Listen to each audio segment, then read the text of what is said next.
Salut à toi! Aujourd'hui je vais t'expliquer qu'est-ce qu'une éco-couleur. C'est une couleur d'abord qui a l'avantage d'être plus écologique que les autres. Précédente vidéo, je t'ai expliqué les principes de l'éco-branding, ce que c'est. Si tu n'as pas vu ces vidéos, je te conseille d'aller les visionner d'abord et après de revenir consulter celle-ci. Sans, tu n'auras pas le contexte de la vidéo et tu risques de ne pas comprendre tous les aspects, tous les éléments de celle-ci. Je te mets le lien dans le petit i, juste au-dessus de moi. Donc dans cette fameuse vidéo, j'ai expliqué les principes d'une identité visuelle éco-brandée, qui était composée de 3 éléments principaux, comme dans toutes identités, sauf que là, ces éléments-là sont plus écologiques. Ce sont les logos, les couleurs et les typographies. Dans cette vidéo, on va voir les couleurs.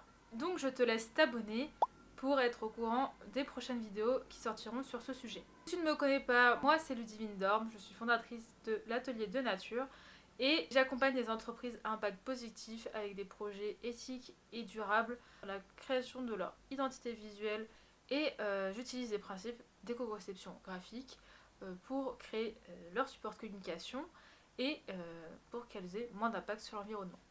Donc si tu as envie d'en savoir plus, abonne-toi, like cette vidéo, ça aidera grandement mon contenu à être plus visible et à toucher plus de monde sur l'impact de la communication sur l'environnement. Donc qu'est-ce qu'une éco-couleur? Je crois que je te parle beaucoup de cette personne, mais je vais encore te parler de Sylvain Boyer qui, après avoir créé les principes de l'éco-branding, s'est attelé aux couleurs. Et il a sélectionné une série de couleurs qui consommaient moins d'encre. Les couleurs n'utilisent pas toutes le même niveau d'encre lors de l'impression et celles-ci ont un taux d'ancrage de moins de 100%. Taux d'ancrage, pourcentage, why, c'est quoi ce vocabulaire? Peut-être que certains d'entre vous ici ne savent pas comment se créent des couleurs lors de l'impression dans une imprimante. Et qu'est-ce qu'un taux d'ancrage? Donc je vais vous expliquer comment ça fonctionne pour vraiment comprendre comment on peut avoir une couleur plus écologique. Donc comment fonctionne l'impression? Je reviens à mes cours de graphisme de base. Vous avez peut-être déjà acheté des cartouches d'encre pour votre imprimante de bureau. Donc quand vous les achetez, vous avez 4 couleurs à acheter normalement. Le cyan, le magenta, le jaune et le noir. Ces 4 couleurs vont permettre à l'imprimante de créer la couleur que vous avez envie. Et en imprimerie, c'est la même chose, sauf que c'est un peu plus gros. Que ce soit chez vous ou en imprimerie, le système et le principe est le même en fait. Pour avoir ce orange, l'imprimante va déposer 95% de jaune, 82% de magenta, 12% de cyan et 2% de noir sur le papier. Et ça équivaut en quoi en fait ces pourcentages? Pour mieux comprendre, on va zoomer sur une image qui a été imprimée. Donc voici l'image en question, vous voyez plein de points. Donc là, sur cette image, vous voyez un zoom, un plus grand et encore un plus grand. Sur cette image, vous voyez différents points de couleur, des plus gros et des plus petits, du magenta, du cyan, du jaune, des fois des mélanges de couleurs, des couleurs qui se superposent. Et en fait, c'est ces multitudes de points qui vont permettre d'avoir votre couleur. Et quand vous regardez le papier de loin, vous ne voyez pas ces petits points. Ces multitudes de points qui vont permettre de reproduire une image sur papier. Sur cette image qui doit sûrement être un burger, on a un fond plutôt rose ou violet. Et donc pour avoir cette couleur, il vous faut beaucoup de magenta et un peu de cyan. Et c'est donc pour ça que vous voyez des gros points en magenta et des tout petits en cyan. Donc le pourcentage de magenta appliqué sur le papier est élevé et le cyan un peu moins. À gauche, sur la partie du pain, qui est plutôt jaune, orangé, beige, vous retrouvez des gros points jaunes, des points magenta plus petits, des tout petits en cyan, et sur le fond, des tout petits noirs. Là où il y a l'ombre, on va dire, du pain. Et vous pouvez voir qu'en fait, ensemble, les couleurs, s'additionnent et se mélangent. Donc pour avoir notre magnifique orange du début, on va avoir des gros points jaunes, plus petits en magenta, des tout petits en cyan, toutes petites touches de noir. Et donc comment sont appliquées ces différentes couleurs sur le papier? Dans un gros système d'imprimerie, ça marche comme sur cette image. Vous allez voir, vous voyez qu'au tout début, le papier est blanc. Après, il y a une bobine jaune. Après, il y a une bobine magenta. Après, il y a une bobine cyan. Et après, une bobine noire. Et vous voyez qu'en fait, quand ça passe sous chaque rouleau, la première, il n'y a que du jaune. Après, il y a le jaune et le magenta. Après, on va ajouter le cyan. Et après, on va ajouter le noir. Il existe différents designs de machines, mais j'ai pris celle-ci comme exemple parce qu'on voit le système à l'air libre. Donc, pour avoir notre beau orange, le papier va passer à travers le rouleau jaune qui va déposer 2 gros points jaunes, le rouleau magenta qui va déposer des plus petits, le rouleau cyan et le noir qui vont déposer des tout petits. Et donc, sur la surface totale du papier, le jaune sera sur 95% de la surface totale du papier, le magenta à à 82% de la surface totale du papier, le cyan à 12% et le noir à 2%. Et sur cette surface totale, le papier sera recouvert de 191% d'encre. Nous avons le taux d'ancrage, pourcentage d'encre qui va être déposé sur le papier. Et c'est ce chiffre-là, l'addition entre le C, M, J, N, qui va permettre de définir si c'est une éco-couleur ou pas. Et comme je vous l'ai dit au début de la vidéo, une éco-couleur est une couleur qui a un taux d'ancrage inférieur ou égal à 100%. Donc malheureusement, notre bel orange n'est pas une éco-couleur. Il n'est pas très écologique. Donc voilà comment fonctionne l'imprimerie, comment on fabrique les couleurs, et qu'est-ce que le taux d'ancrage, et voilà, comment il est déterminé. Donc pour réduire l'impact des couleurs dans la communication, on peut choisir une éco-couleur, donc qui a un taux d'ancrage inférieur à 100%, ce qui va permettre d'utiliser moins d'encre lors de la pression, et donc limiter l'extraction de ressources, l'énergie qu'il faut pour les extraire, l'énergie qu'il faut pour les acheminer, les recycler, etc. Que ça soit des encres dites minières, donc ces encres qu'on a principalement aujourd'hui dans le monde, que ce soit des encres végétales. Les encres végétales, ce sont des encres qui sont fabriquées à base d'huile végétale. L'encre, c'est un corps qui est assez gras. Quand on dit que c'est à base minérale, c'est du pétrole aussi. On en a inventé des végétales, mais rien n'empêche que pour produire ces huiles végétales, il faut des hectares de culture et donc de monoculture en général. On peut économiser de l'encre, mais on économise aussi du papier. Et clairement, c'est ce qui a le plus de poids dans la communication. C'est ce qui a le plus d'impact dans la communication imprimée aujourd'hui. C'est le choix du papier, la fabrication du papier. Donc, un papier, ça nécessite des ressources forestières et de l'eau aussi pour être fabriqué. Donc si on peut réduire cette consommation de ressources, tant mieux. Et donc le fait qu'on ait moins d'encre sur le papier, ça permet d'avoir un papier plus fin. Un papier peut supporter jusqu'à 300% d'encre, c'est vraiment son full max. Et parce qu'après au-delà, vous pouvez avoir des taches, ça peut très très mal sécher. En fait, plus vous avez d'encre sur votre papier, plus il va falloir un papier épais pour permettre d'absorber l'encre et d'avoir un séchage rapide et un séchage qui évite de tacher les autres feuilles. On ne veut pas réimprimer toute sa commande d'impression. Donc en réduisant le pourcentage à 100%, vous aurez moins d'encre, donc le papier pourra être plus fin. Donc un papier plus fin consomme moins de ressources et aussi a besoin de moins d'énergie pour être... Vous pouvez un peu comparer le papier comme une éponge. S'il y a trop d'eau, l'éponge elle absorbe pas tout. C'est la même chose pour le papier. Moins d'encre, moins de papier, mais aussi moins d'eau et de ressources utilisées pour recycler le papier en fin de vie. Car quand on recycle du papier pour en faire un nouveau papier, on nettoie le papier avec beaucoup d'eau et beaucoup d'agents chimiques, comme du chlore par exemple, qui va permettre de blanchir le papier.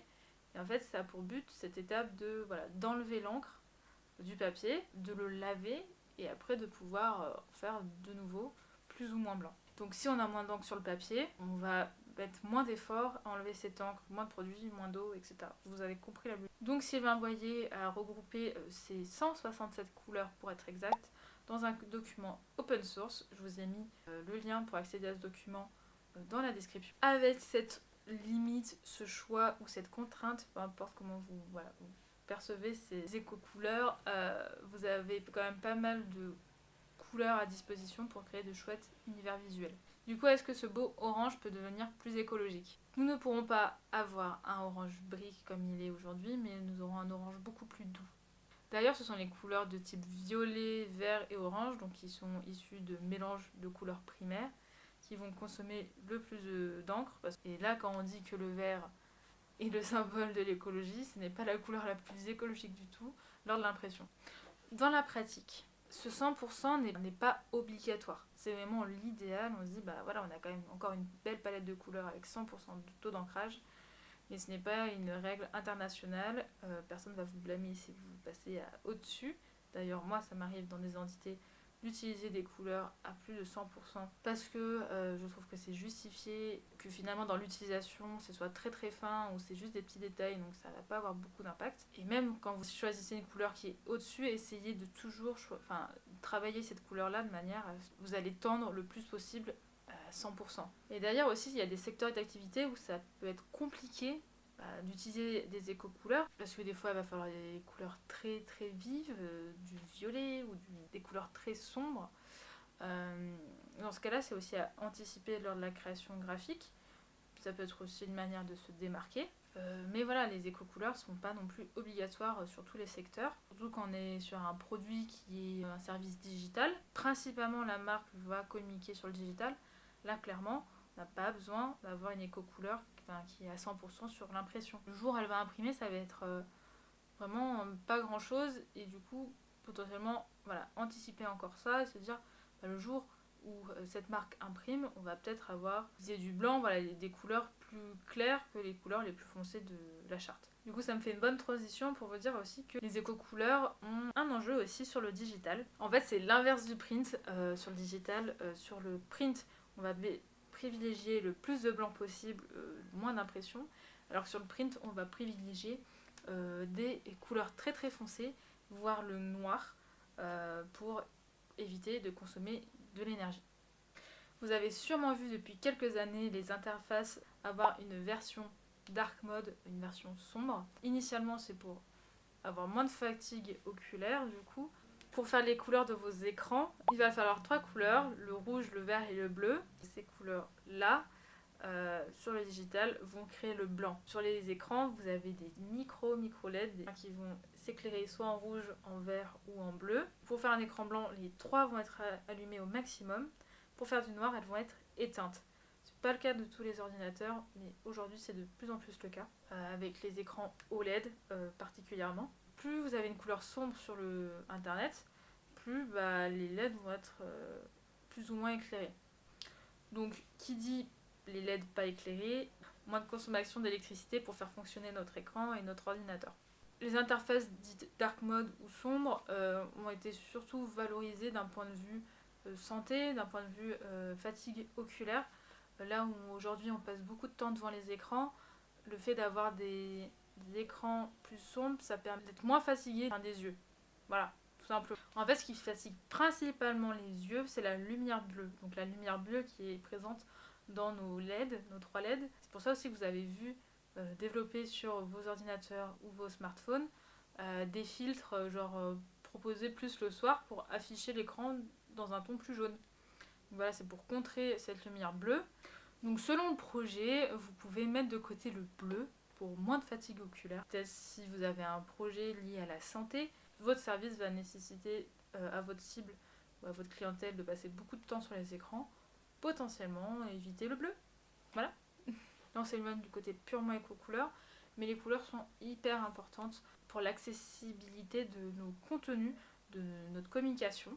Selon le choix de nos couleurs, on peut exclure des personnes en fait de notre marque et de notre communication. Là on est moins dans une sphère écologique mais plus dans une sphère d'inclusion. Les couleurs de votre marque ont besoin d'un contraste entre elles pour être plus ou moins bien perçues. Par exemple, ce bouton d'action, le contraste va être moins important que ce bouton là par exemple, où là le texte va être plus visible. Pareil sur le print d'ailleurs, vous pouvez éviter d'imprimer des éléments ou du texte très très important, sur des tons qui se ressemblent. Le message doit être lu par tout le monde. On ne peut pas exclure des personnes de notre communication. Il y a des personnes qui vont avoir des déficiences visuelles et qui se sentir exclues. C'est dommage pour elles, pourquoi elles n'auraient pas accès autant à l'information que d'autres personnes. Sur ce sujet-là, je ne m'avance pas plus. Une super personne qui en a fait son combat en tant que designer. Il s'appelle Jojo et c'est le fondateur de Bleu Renard Studio. Je vous mets son compte juste ici et dans la barre d'infos. Du contenu 100% dédié à l'inclusivité et à l'accessibilité dans la communication. L'éco-branding, à la base, c'est vraiment pour se poser des questions sur l'impact environnemental. Mais quand on pense impact environnement, on pense aussi à l'impact qu'a la communication sur l'être humain, sur les personnes qui nous entourent. Donc, on va parler aussi d'inclusivité et de santé. Ce n'est pas fini. La vidéo est presque finie, mais le sujet de l'impact environnemental de notre communication, c'est pas juste des couleurs. Je rappelle que c'est une démarche globale. C'est pas parce que votre couleur est écologique que c'est bon, vous avez patte blanche, c'est bon, vous êtes écolo maintenant et que votre marque est irréprochable. Vos couleurs seront écologiques si vous ne les utilisez jamais et elles ne sont pas une excuse pour pouvoir surimprimer vos supports de communication ou de faire des choses plus ou moins néfastes pour l'environnement. L'écologie et le respect de l'environnement, c'est une démarche systémique et globale. Et dans le graphisme et la communication, c'est la même chose. Merci d'avoir regardé la vidéo jusqu'au bout. J'espère que cette vidéo va te permettre de comprendre comment fonctionnent les couleurs écologiques, leur application, comment les utiliser. Si le sujet de l'éco-branding et de l'éco-conception graphique t'intéresse, je t'invite à t'abonner pour être au courant des prochaines vidéos. Si tu as aimé cette vidéo, tu peux me laisser un petit pouce vers le haut. N'hésite vraiment pas à me laisser un commentaire si tu as une question ou tu n'arrives pas à comprendre quelque chose par rapport aux éco-couleurs ou aux autres sujets d'éco-conception graphique. Je serai ravie de pouvoir te répondre et t'aider dans ce chemin vers un graphisme plus écologique. Sur ce, je te souhaite une belle journée et à la prochaine!